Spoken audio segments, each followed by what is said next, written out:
বুকে ব্যথা অনুভূতি হলে, হার্ট অ্যাটাকের লক্ষণ মনে হলে যত দ্রুত সম্ভব রোগীকে হাসপাতালে বিশেষজ্ঞ চিকিৎসকের কাছে নিয়ে যেতে হবে।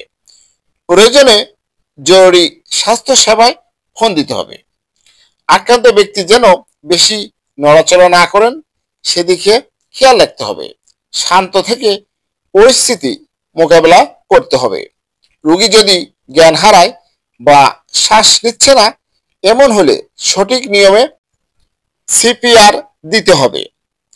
এক্ষেত্রে খেয়াল রাখতে হবে সিপিআর কিভাবে দিতে হয় সেটি জানেন এমন কোনো ব্যক্তি ছাড়া না জেনে কেউ সিপিআর দিতে পারবেন না। আক্রান্ত ব্যক্তিকে অ্যাসপিরিন জাতীয় ওষুধ, অ্যান্টিপ্লেটলেট ড্রাগ দেওয়া যেতে পারে যা রক্ত তরল করার জন্য ও ধমনীতে রক্ত প্রবাহে বাধা কমাতে সহায়ক।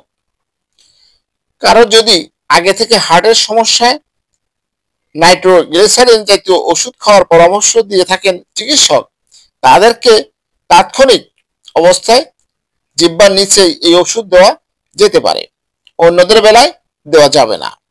হার্ট অ্যাটাক হলে পালস রেট কমে যায়। এ সময় কাশি দিলে রিফ্লেক্স হয়, যার ফলে প্রেশার বেড়ে যায় এবং হার্ট রেটও বেড়ে যায়। সেজন্য কাশি দিতে বলা যেতে পারে রোগীকে। আর বিশেষ করে এর চিকিৎসা, একজন বিশেষজ্ঞ চিকিৎসক বলেছেন ইসিজি ও রক্ত পরীক্ষা সহ প্রয়োজনীয় পরীক্ষার মাধ্যমে হার্ট অ্যাটাক হয়েছে কিনা সেটি নিশ্চিত করতে হবে।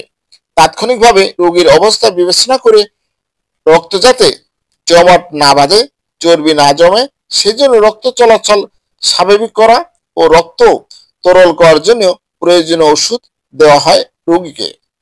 প্রেশার, গ্যাস্ট্রিক, ডায়াবেটিস, কোলেস্ট্রল থাকলে ঘুম না হলে সেগুলো নিয়ন্ত্রণে রাখতে ওষুধ খেতে হবে চিকিৎসকের পরামর্শে।